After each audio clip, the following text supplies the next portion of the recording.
Switch subjects because I want to go into this other story that we're following. That police say that they have broken up Canada's first ever terror plot linked to Al-Qaeda. That these two men now face charges of planning to bomb a passenger train, and the police say the suspects took, quote, direction and guidance from Al-Qaeda-based elements in Iran. So what do you know about that, and what about using a train? Is that new?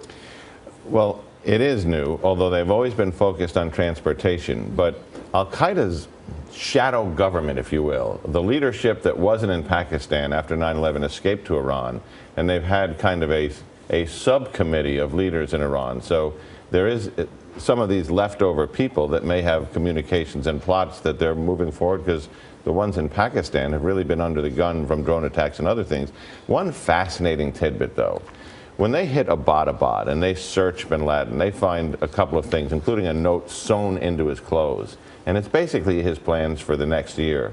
And it says, we really want to concentrate on trains. We'd like to put together a plot where we could rig the tracks so that trains will go flying off in derailments, crash off bridges, and so on.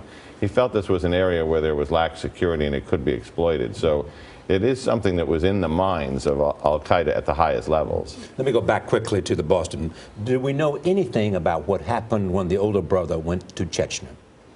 That is a big focus that is now between the FBI and the FSB, which is to try and reconstruct... FSB being the Russian intelligence. The Russian FBI.